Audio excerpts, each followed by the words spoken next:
Hello!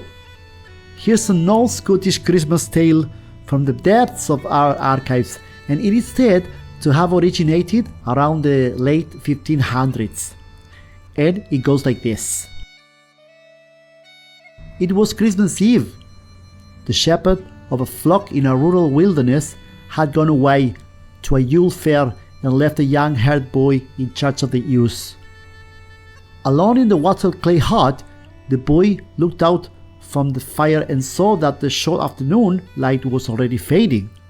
His master had left strict instructions that all the sheep must be in before dusk, for in those days they easily got lost, and wild animals sometimes killed them in the darkness. Also, it was wintry weather, and the snow might come. Putting on a rag jacket, the boy went out into the cold afternoon to bring in the flock. Soon he had them rounded up and safely penned for the night, all but one ewe. He searched and searched, remembering the shepherd's parting words, but he could not find the animal anywhere. The light faded, the last dark fire sank in the west, and the faint light that fell from the evening sky through gaps in the cloud he searched on, fearing to let down his master. At length, after hours of wandering in the darkness, filling his boots with icy bog water, scratching his face and hands on briars in the twigs of thickets, he stood once more by the little clay hut. Dejected, he went in and sat by the side of the dying fire.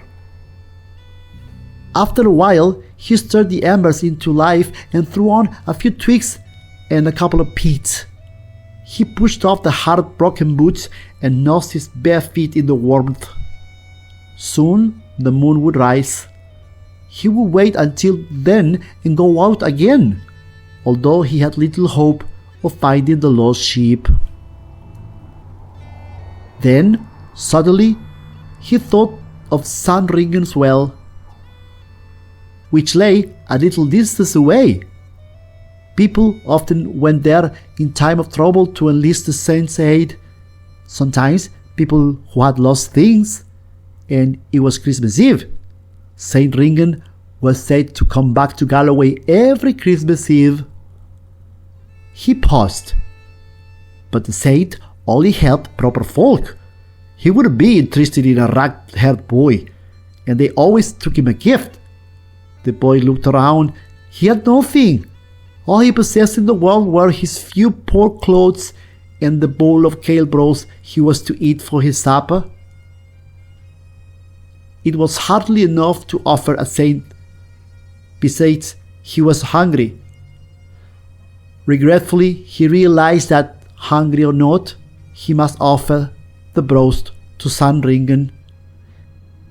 He just had to find the ewe and needed help. The head boy warmed the bowl of brose at the tire and carried it carefully through the darkness to the well. He set it down on the stone edge. Then he kneeled and fervently, though with an eye half open in case anything creepy happened, he begged Sandringen to help him find the lost sheep. When he had finished, he stood up. Nothing had changed. He waited, walking around into the dark bushes. No bleat came to his ears. Through clear, widening gaps between the clouds, like tracks of water, the stars glittered frostily. A bitter breeze chilled his face and fell through his jacket, with a last longing look at the dish of brose. The boy turned away and began to walk back to the hut.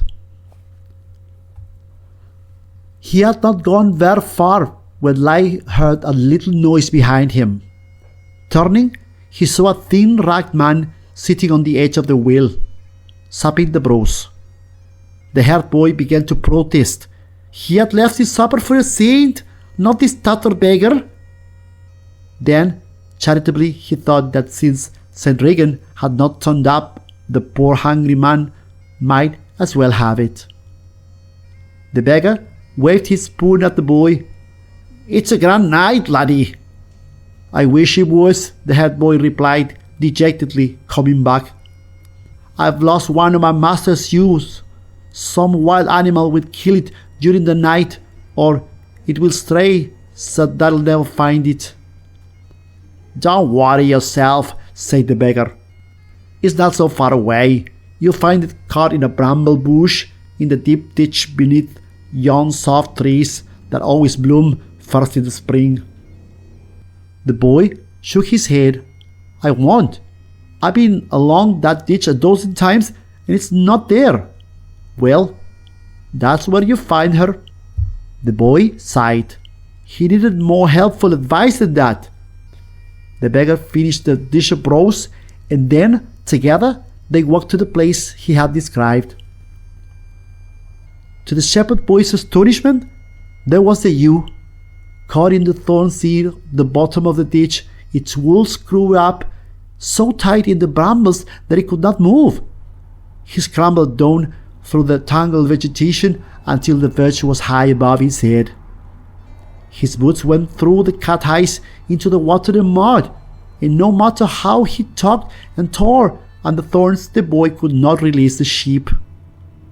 The beggar joined him deep in the cold ditch, and somehow, together, they pulled the wool apart, broke off the bramble stems, and hauled the animal up to the grassy brink. But the sheep was so far gone with exhaustion and cold that it could not stand and slopped to the ground when they released it. The boy was not yet strong enough to carry it and looked down at the forlorn beast. I doubt it will die here, he said, not far from tears.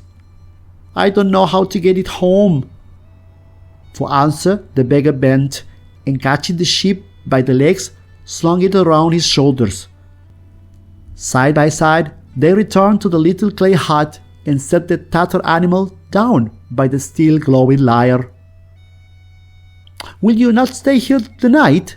The boy said. It's cold outside. I have nothing more to eat, but you're welcome to the fire. Thank you, laddie, the beggar replied. It's a kind offer, but I must be on my way, or I'll be late. Late? Exclaimed the boy.